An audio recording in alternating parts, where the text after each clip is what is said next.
জগৎ সুন্দর হলে মায়েদের সার্থকতা। আজকে আমি আমার পরিবার, এইটুকু পরিবার, স্বামী স্ত্রী শ্বশুর শাশুড়ি ছেলে মেয়ে, এদেরকে সুন্দরভাবে আমি মা হয়ে আপন করে নিতে পারছি না, তাহলে আমি জগৎটাকে কিভাবে আপন করব?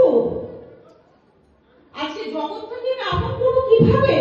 আগে পরিবারে আমি শ্বশুর শাশুড়িকে সেবা দিয়ে মিষ্টি কথা বলে তাদের তৃপ্ত করে আমি নিজের করব, স্বামীকে শ্রদ্ধা ভক্তির সহিত নিজের আপন করে তুলব, ছেলে মেয়েদের ভালোবাসা দিয়ে বুকে আগলে রাখবো।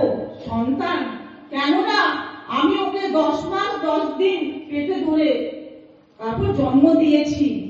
তারপরে আমি আসলাম, অনেক মায়েদের মুখে শুনি, ফেসবুকে দেখি, আমি কি সারা জীবন এই করে যাব? এই মানে ছেলে মেয়েদেরকে এটা করতে আমরা নিয়ে এসেছি পৃথিবীতে।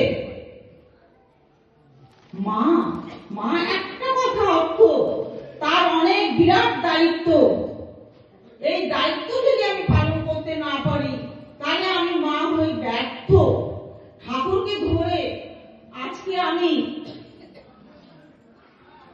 আমার ছেলে মেয়েকে ছোটবেলা থেকে ঠাকুরের পথে আমি যেভাবে ওকে তৈরি করবো, আজকে আমি মা, আমি ভাববো ভালো স্কুলে দেব, ভালো পড়াশোনা করে ডিগ্রি পাবে, ডাক্তার ইঞ্জিনিয়ার হবে, তাতে কিন্তু আমার সার্থকতা নেই। আজকে আমার ছেলে মেয়ে ঠাকুরের পথে থেকে আজকে পরিবারের সকলের শ্রদ্ধা ভক্তি ভালোবাসা, একটা চরিত্রবান ছেলে হবে, আদর্শবান ছেলে হবে।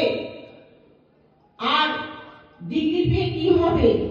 আজকে যদি সত্যিকার ঠাকুরের পথে থেকে মানুষের সেবা করতে পারে, এটা সবচেয়ে বড় ডিগ্রি। আমার মনে হয়, আমি মা হিসেবে আমি চাই আমার ছেলে মেয়েরা যদি এভাবে হয়, তাহলে সমাজ তো নষ্ট হয়ে গেছে, সমাজ দেশ নষ্ট হয়ে গেছে। কি করে বাঁচাবেন ছেলে মেয়েদের? পড়াশোনা করে ডিগ্রি করে কোনোদিন আদর্শবান ছেলে হয় না, কেননা তাকে আমরা ছোটবেলা থেকে আদর্শ পথে পরিচালিত করতে হবে। সে একমাত্র মা পারবে। আজকে আমি